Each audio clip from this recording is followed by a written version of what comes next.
Dans ce cours, je pense faire plaisir à pas mal de personnes qui veulent modifier leur gestionnaire de stock en vous montrant comment réaliser des paquets avec d'autres articles du stock. Alors, notre objectif est de créer donc un paquet qui regroupera plusieurs autres articles de notre stock, puis de placer notre paquet que nous avons créé dans notre stock avec le nombre de paquets disponibles. C'est-à-dire qu'ici, on a donc, comme dans notre gestionnaire de stock, quand on a créé, on a donc une petite base de données qui contient plusieurs articles, leur nom, le nombre de départ et le nombre en stock qu'il y a pour le moment. Et ce que nous allons voir, hein, donc, nous allons voir comment donc on va créer. Donc on va pouvoir combiner articles 1, 3 et 5 dans un paquet unique, on va nommer paquet 1 par exemple, et ainsi les mettre dans notre stock. Ce n'est pas tout, car au moment que nous allons augmenter le nombre de stocks de notre paquet, eh ben, les articles qui composent ce paquet seront réduits dans le stock. Pour donner un petit exemple, donc ici j'ai une page qui comporte des paquets que j'ai créé un paquet 1, un paquet 2. J'ai un filtre pour pouvoir mieux travailler sur mes paquets, donc si je veux modifier ou travailler sur le paquet 2, je fais ça.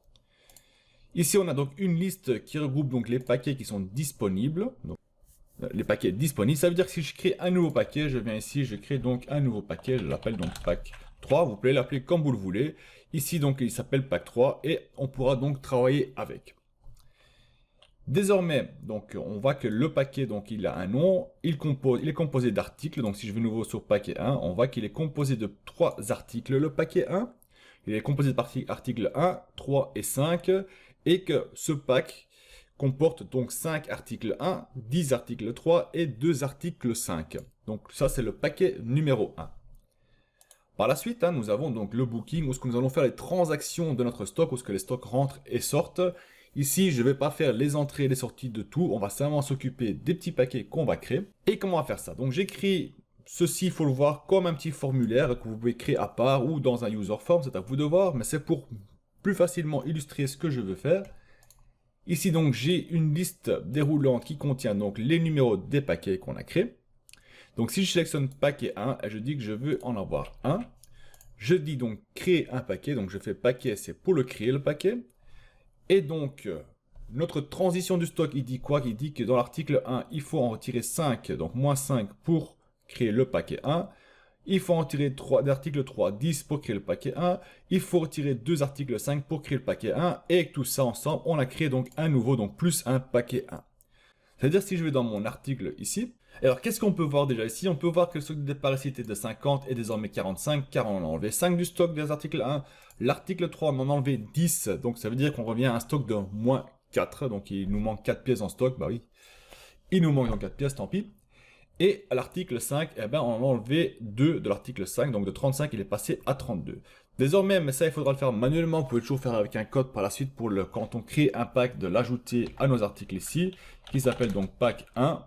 Je fais entrer, on voit que pack 1, il est monté de 1. On peut donner une description, en quoi est composé ce pack. Ben, soit, il est là, le pack 1, il est ici. Ça veut dire si je veux créer un nouveau, donc je veux dire pack 1, je vais en créer 2, prendre 2, je fais OK. On voit donc tout le nombre d'articles sont partis, donc on voit, il y en a 10, ces fois-ci qui sont enlevés, donc au lieu de 5 et 10, il y en a 20 qui sont partis, et il y en a 4 qui sont sortis de l'article 5.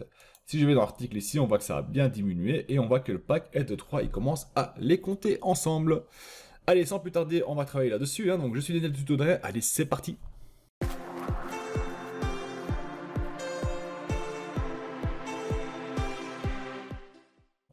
Et donc, on va commencer par créer une simple petite base de données, vraiment une toute simple base de données, pas trop compliquée. Vous pouvez utiliser le gestionnaire de stock et l'adapter à vos besoins, mais faites attention avec les formules et tout ce qui va avec. Et donc ici, j'ai une petite base de données toute simple. On a donc un numéro d'article, la description de l'article, le stock de départ qu'on va utiliser ici, et qu'on va utiliser plus tard aussi pour calculer le nombre qui reste en stock. Donc si on veut avoir un stock de départ, on peut le placer ici et masquer ça par la suite.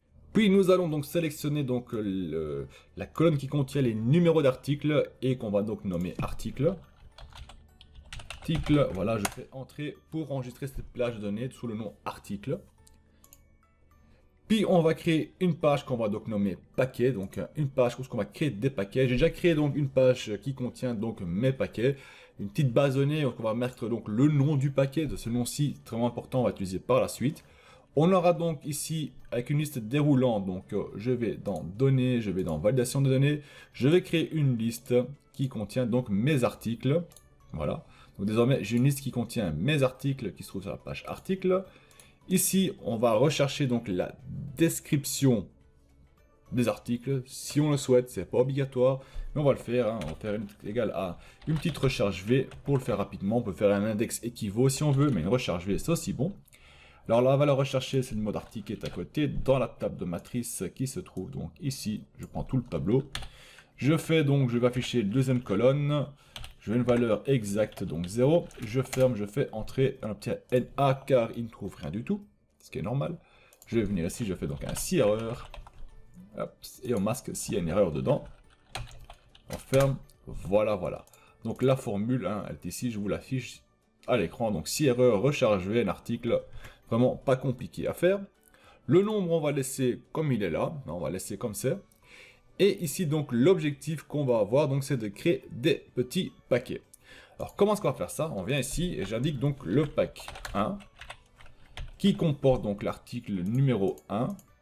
On prend le nom automatiquement, on a vu. On va prendre 10.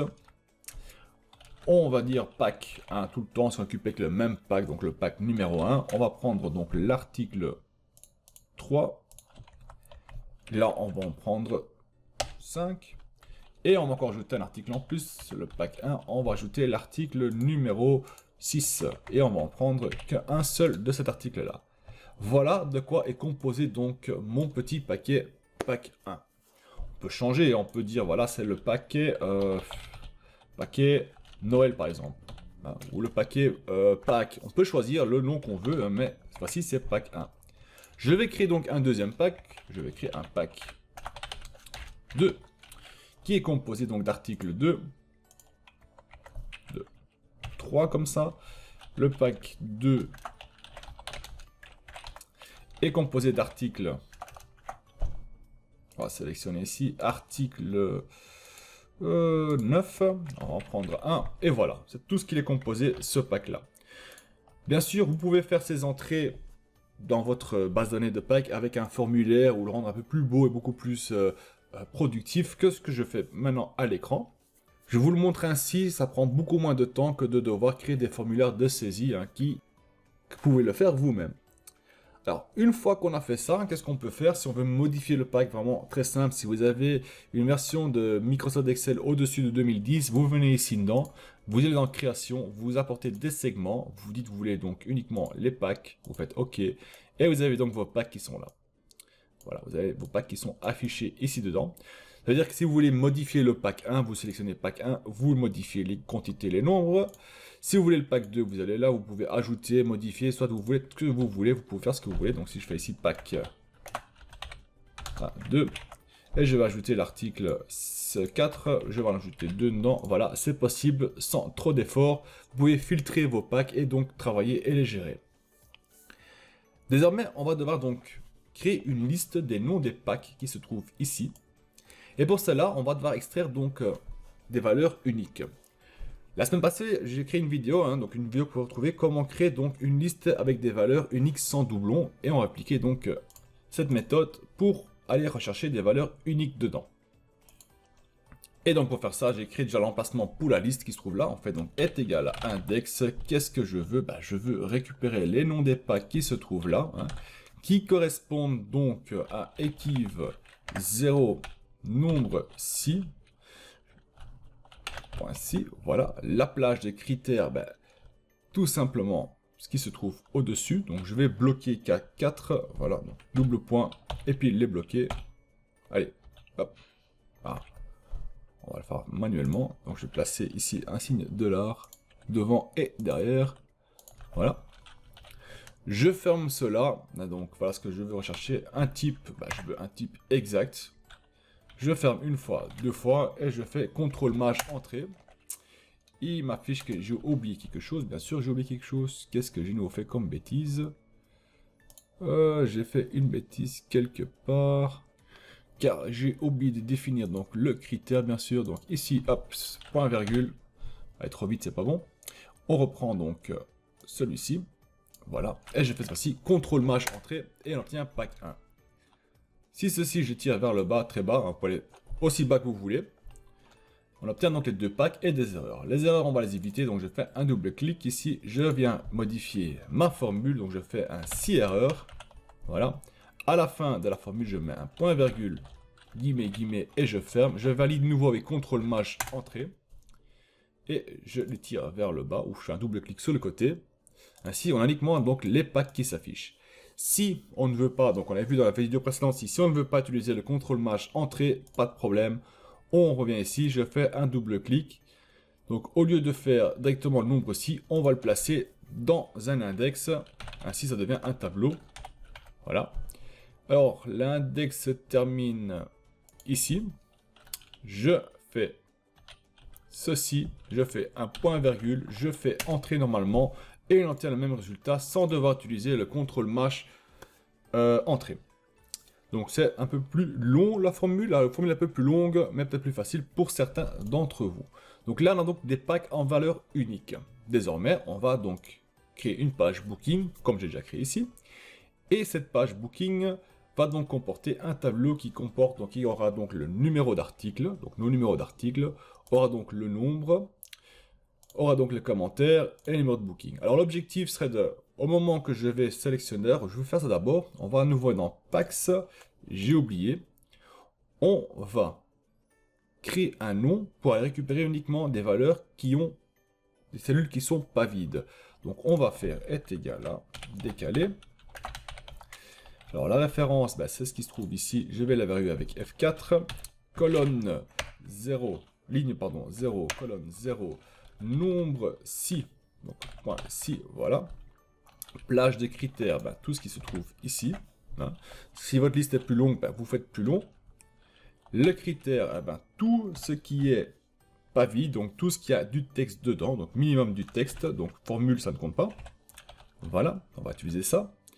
Je ferme, largeur, pas besoin, donc je peux fermer encore une fois, je fais entrer, j'obtiens pack 1. On va copier donc cette formule, donc CTRL C, escape, escape.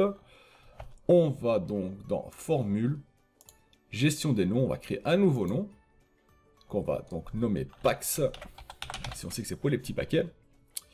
On va sélectionner, on va coller, on fait OK, fermer.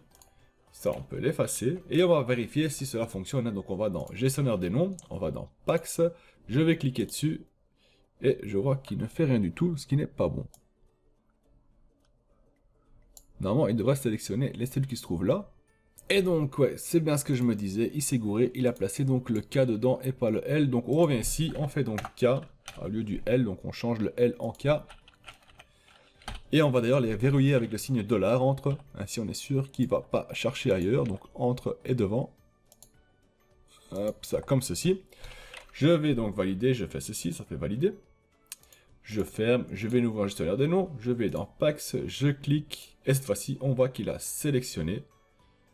Par contre, pourquoi est-ce qu'il a été prendre un en dessous? Ce sera le 3 ici, voilà, donc c'est K3, ça va aller. On ferme, on revient, je reviens dans Packs, je clique, et cette fois-ci, c'est bon. C'est pas bon du tout, on voit que sélectionne le Packs avec, si j'ai pas envie, la liste, il apprend uniquement les packs. Donc le K, c'était bien le 4, autant pour moi. Et c'est à partir du K4 en fait, K4 au K25, c'est ça, voilà, cette fois-ci ça va aller. Donc je fais entrer, je ferme, je fais gestionnaire des stocks, gestionnaire des noms, pardon, je vais dans Packs, je viens ici. Et cette fois-ci, c'est bon, il sélectionne le 2, le 1 et le 2. On va tester encore, donc je vais ajouter un nouveau pack, je fais pack test. Voilà. Donc on voit qu'il a ajouté, je vais gestionnaire des noms, je vais dans packs, je clique, et on voit qu'il sélectionne bien les 3. Donc cela va fonctionner, c'est parfait. Voilà, je fais supprimer. Et on va donc retourner à notre booking qui est donc ici. Et qu'est-ce qu'il va y avoir? Ici, je vais donc créer une liste déroulante, donc qui va comporter données, et qui va validation des données, qu'on va donc nommer packs. CKS, entrée. Et désormais, donc, on obtient donc les packs qu'on a créés sur la page packs en dessous. Donc, on a nos packs qui s'affichent dans notre pack 2 ou pack 1. Ici, je vais indiquer donc le nombre qu'on va créer. Je vais créer un seul. Et l'objectif ici, c'est quand je vais cliquer sur le bouton OK, que il va rechercher donc dans tout la liste ici dedans, il va rechercher tout ce qui s'appelle pack 1. Quand il le trouve, il récupère tout ce qui se trouve sous la ligne et le place donc ici dedans. Vu qu'on va enlever quelque chose, donc on va enlever, il va retirer du stock, donc il va placer le nombre en négatif. Donc il va prendre le nombre, il va dire voilà, de ça il m'en faut 10, donc j'ai besoin de 10 articles 1. Vu qu'il me le faut une fois, on fait 10 fois moins 1, voilà. On obtient donc le nombre qui va devoir sortir de là. Comme vous pouvez vous en douter, il y a quand même une grande ligne de code à faire pour faire cela, donc comment est-ce qu'on va faire? On a donc un bouton ici, je vais en développeur mode création, je vais faire activer, je fais un double clic dessus, on a donc notre éditeur de code qui vient pour ce bouton, et on va commencer à coder. On va d'abord déclarer deux variables qu'on va utiliser, donc le dim ligne as range, car on va utiliser une boucle for, et le dim nombre as long pour définir le nombre, la valeur qu'on va devoir placer. Donc, on va commencer à créer une boucle qui va faire donc dans chaque ligne de notre page ici dedans. D'ailleurs, je pense pas que j'ai nommé ceci. Je vais vérifier. Non. Non, on n'a pas de nom pour ça. Donc, c'est pas grave, on va nommer ça donc list packs. Voilà, list packs entrée. Ainsi, ça fait référence à cette page ici. À cette colonne-ci. Alors désormais, on retourne dans notre code et on va dire que for each line, donc pour chaque ligne in sheets packs.range list packs, on les avait nommés, c'est bien ça. Alors si la ligne est égale au range h3 10, ça veut dire que si la valeur qui se trouve dans ligne est égale à la valeur du pack ici, ça veut dire que le boucle for va venir ici, va aller dans cette plage de données, va se positionner en haut, et voilà, ligne sera égale donc à la cellule B4. Et il va dire, est-ce que la valeur dans B4, donc pack 1, correspond à ce qui se trouve ici dans booking pack? Si oui, alors qu'est-ce qu'on va faire? On va travailler bien sûr, donc si c'est le cas, on va dire qu'on va prendre le nombre est égal à nombre plus 1. On va faire un petit end if. On va faire un next ligne. Et on va faire afficher le nombre d'articles qu'il trouve pour ce pack. Donc on va faire un message box nombre. Voilà. Désormais, je vais lancer le code. Donc on va revenir ici. Je vais faire création, je fais lancer et on obtient un message d'erreur. Pourquoi ça? For each ligne, car j'ai mal écrit ligne bien sûr. Voilà, ligne comme ceci. Je lance le code, on obtient 3. Donc il a détecté qu'il y a 3 articles pour ce pack là. On va faire revenir notre pack. Ici je vais créer un quatrième, donc je vais créer pack. Je vais ajouter l'article 3 dedans. Je vais en ajouter 6. Je vais créer, c'est pack 2 par contre, voilà. Je vais créer un pack 3 qui contient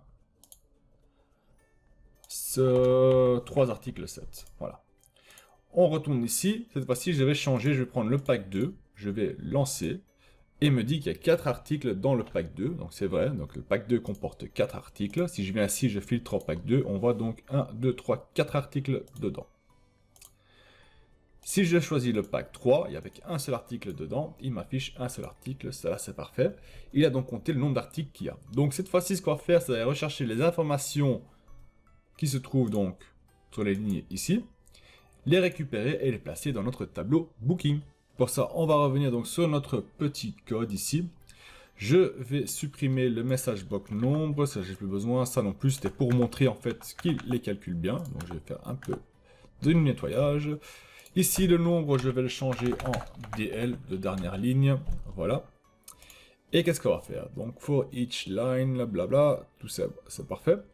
Donc, si il trouve la valeur, qu'est-ce qu'on va faire? On va devoir prendre les données et les faire placer dans notre tableau. Mais avant de faire cela, on va devoir définir à quel emplacement de notre tableau est-ce qu'il faut l'ajouter. Car je ne voudrais pas avoir une ligne vide dans mon tableau, je veux que mon tableau soit bien rempli, donc on va contrôler que si la ligne, donc range B4, est égale à empty, then DL est égal à 4. Else, sinon, donc si il y a quelque chose dedans, ça veut dire, alors DL est égal à range, c'est B3.ent XL down, voilà, .row, plus 1, voilà. Donc la valeur DL sera donc la valeur, il va revenir ici, il va faire un CTRL SHIFT bas, CTRL flèche bas, pardon. Ce sera la ligne 4 plus 1, ça sera donc la ligne 5 qui va devoir placer des informations dedans. Voilà, ça c'est vraiment très simple et très rapide. Une fois qu'il a défini ceci, donc là, on a défini le numéro de ligne qu'on va devoir travailler dessus. On va donc afficher, donc je vais faire hop, donc, afficher les articles. Voilà. Et on va donc dire que range B et DL est égal à ligne. Donc il va prendre la valeur, le numéro d'article en fait, car il va contre le numéro d'article. Non, en fait, je vais le faire décaler parce que ligne est égale à ça. J'ai besoin du numéro d'article qui se trouve à côté. Donc, ce que je vais devoir faire, c'est ligne point est égal à ligne.offset, nombre de lignes vers le bas, 0, une colonne, je veux qu'il recule sur le côté. Voilà ce que je veux qu'il fasse. Puis je veux que range, on est ici, voilà. Donc le range BD, le nombre on va pas pour faire, on va faire le D. Donc là on va placer un commentaire, donc DL est égal à, et là on va marquer un texte, donc création.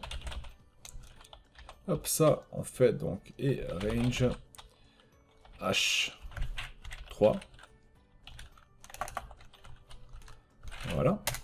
En range, on va dire le range E et DL est égal à, on va dire booking, et puis le numéro du booking, on va mettre un espace entre, voilà, et puis le range A1, voilà, donc range A1. Hop, hop, hop, j'ai du mal aujourd'hui. Hein. Voilà à quoi correspond. Donc, il va récupérer la valeur qui se trouve ici en 1.1 pour indiquer le numéro de booking qu'on va faire. Donc là, si je vais lancer le code, on va voir ce qui se passe. Il m'affiche une erreur. Encore une fois. Parce que je n'ai pas terminé. Mais je sais où j'ai fait la bêtise. Ici, donc le end if ici n'est pas bon. Il faut que je remonte. L'erreur se trouve donc ici. Voilà, le end if qui se trouve là. Donc si la ligne range est égale à cette valeur-là, on fait donc ajouter une nouvelle ligne, donc on va aller à la ligne en dessous ou sur la ligne là, et positionner le tout. Donc là, si je lance mon code, on obtient un next ligne. Et c'est quoi le souci maintenant encore? Oh, j'ai oublié de fermer ici. End if, voilà. Je vais agrandir plus, je vais voir un peu mieux. Voilà, donc là, on a ouvert, on a fermé là, on a ouvert, on a fermé là. On va lancer, et cette fois-ci, tout fonctionne parfaitement. Génial. Vous voyez que des fois, on oublie des choses, on bouge certaines, ou on modifie un peu notre code, et on oublie donc de refermer certaines boucles ou certaines conditions, ce qui peut créer des problèmes comme on vient de voir ici. Donc maintenant, ce que j'aimerais bien faire, c'est faire afficher le nombre d'articles qu'on va commander. Et donc désormais, tout ce qu'il nous reste à faire, c'est de faire afficher le nombre d'articles qu'on va donc placer ici dedans, qu'on va retirer de notre stock, hein, pour le pack numéro 3 par exemple. Et ça, on va faire comment? On va revenir notre code ici. Hop. Je reviens dans mon code. Je vais me positionner donc ici. Je vais dire que range, et là on va dire C et DL, est égal à la valeur qui se trouve donc ici dans I3, si je ne me trompe pas, ouais c'est ça, I3. Donc on va prendre la valeur qui se trouve dans range, donc I3, fois, et là, on va dire que on veut récupérer donc la valeur qui se trouve ici dedans, donc le nombre, ça veut dire qu'on va prendre la ligne et on va le faire décaler de 1, 2, 3 vers la droite. Donc je vais revenir dans mon code, je vais faire fois donc ligne.offset 0,3. Voilà. Et là, si je vais lancer mon code, bien sûr, je vais me retrouver sur la page Booking. Je lance le code. Je vois qu'il met donc article 7, met 3 dedans, création, Booking 1. Super, jusque-là, pas de problème. Le seul truc qui m'ennuie, c'est qu'il affiche le 3 et non -3. Maintenant, si on veut faire afficher -3 dedans, qu'est-ce qu'on doit faire? On doit venir ici dans notre code et afficher donc le signe moins, plus haut, le signe moins après avoir multiplié. Donc range i3 fois moins ligne offset. On va voir ce qui se passe. Donc je vais lancer et on obtient donc article 007 -3. Donc c'est ce que je veux avoir comme valeur, car par la suite, on va donc faire la somme de tous les articles. Donc je vais effacer le tout, je vais supprimer. Je vais recommencer, donc le pack, on en a 3 qui sont partis. Si j'en place 3 dedans, je lance le pack, on a donc -9. Donc pour l'article 9, il y en a 9, pour l'article 7, on va retirer 9 de notre stock, donc cela fonctionne parfaitement. Je vais supprimer, ça c'est pour un pack qui comporte donc un produit dedans. Je vais prendre un pack qui comporte les 4 produits, je vais en ajouter d'abord un pour voir, je fais pack, et on voit qu'il le fait. Il a ajouté les 3 articles du pack. Il me semblait qu'il y en avait 4 dedans. Ah non, il y en avait 3 dedans. Ah, c'est l'article 2 qui comporte 4, donc on va voir si cela fonctionne avec l'article 2. Et on a donc les 4 pour l'article 2, c'est parfait. Donc 1, 2, 3, 4 qui ont été ajoutés. D'ailleurs, on le voit ici pour création pack 2. Donc jusque-là, parfait. Maintenant, le problème ici, c'est qu'on a donc retiré des articles du stock, mais on n'a pas ajouté le pack dans le stock. Et ça, il faudra le faire. Il faudra ajouter donc le pack dans le stock. Donc, ce qu'on va faire, on va recommencer, on va effacer. Je vais supprimer. Je vais retourner donc dans notre code ici. Et je vais me positionner après le next ligne. Alors, qu'est-ce qu'on va faire ici? On va tout simplement donc venir ici. Et on va donc ajouter le pack à notre booking. On va dire que range, voilà, B et DL plus 1. Parce qu'on ne va pas contrôler si il est vide. Donc on va prendre le DL plus 1 est égal à range H3 pour avoir le nom du pack qu'on va placer dedans. Puis on va prendre donc le range C et DL plus 1. Hop, par contre, celle-ci est concaténée et qu'on va utiliser donc plus 1 est égal à range I3 qui comporte donc le nombre. Ça va, si on va pas le mettre en négatif vu qu'on veut l'afficher en positif parce qu'on va l'ajouter celui-ci. Puis on va donc reprendre tout simplement ceci. Ça reste le même. Je vais ici, je vais le coller. Voilà. Ça reste identique le même, il n'y a rien qui change ici dedans. Et qu'est-ce qu'on va faire aussi pour finir? On va incrémenter notre numéro de booking qui se trouve au-dessus. Donc je viens ici, je fais donc range A1 est égal à range A1. Voilà. Plus 1. Ainsi, il deviendra 2. On va voir si ça fonctionne. Donc je vais créer le pack, donc on a le pack 2 qui a été créé, donc on a l'article 2 qui a retiré 3, l'article 9 1, l'article 4 2, l'article 3 il y en a 6 qui s'enlèvent et le pack 2 a été créé de 1. Par contre je ne vois pas, ah bah oui, car je n'ai pas fait le DL plus 1. Voilà, plus 1, et voilà. Donc cette fois-ci je vais recommencer à nouveau, donc je supprime. Voilà. En haut, on peut voir dans A1, on peut voir que ça a été incrémenté. Donc le numéro de booking a été monté. Donc je remets dans 1. Je vais faire pack. Cette fois-ci, tout s'affiche parfaitement. Tout s'affiche comme il le faut. Tout ce qu'il nous reste à faire, c'est de faire afficher donc notre stock. Donc notre pack dans notre stock. Donc je viens ici. Je vais créer une nouvelle page. Je vais marquer donc pack 1. Parce qu'on a 3 packs. Donc pack 2 et pack 3 qui ont été créés. On a un stock de départ, donc le stock de départ ici est de 0. Et donc désormais ce qu'on doit faire, c'est de calculer le nombre de stocks qui est entré et sorti de notre page booking ici pour l'article en question. Comment est-ce qu'on va faire ça? Tout simplement utiliser une fonction est égale à la somme.si. La somme.si. La plage de contrôle, dans booking on va contrôler donc le numéro d'article, point virgule, le critère qui correspond à le numéro d'article qui se trouve ici sur la ligne où on se trouve. La somme à calculer, donc la plage de calcul, c'est laquelle? Ben, le nombre qui se trouve ici. Voilà. Je ferme, je fais entrer et j'obtiens donc les sorties et les entrées de mes stocks.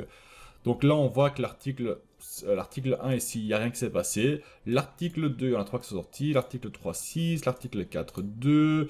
L'article 9, il y en a un qui est sorti. Le pack 2, on en a créé un, donc il a été ajouté. Et le pack 1 et 1, 0 qui sont sortis. Pack 3, 0 qui ont été créés. Je vais créer donc un pack numéro 1. Je vais en créer un seul. Je l'ajoute. On voit que le pack 1 ici a été ajouté de 1. Et on voit des numéros qui sont sortis désormais aussi. Donc on a moins 10 et ainsi de suite. Je vais créer donc 3 de pack 3. Voilà. Je fais OK. On en a 3. Je vais dans article. On voit qu'il ne l'a pas ajouté. Ah, parce que j'ai créé 3 pack 1 en fait. Oups, ça. Je vais prendre 3. Pack 3, je fais OK. Donc le pack 3, il est désormais ici. On voit qu'il est ajouté 3. On voit que l'article 1 n'est pas de 1, mais de 4 désormais. Donc on voit qu'il s'accumule sans problème.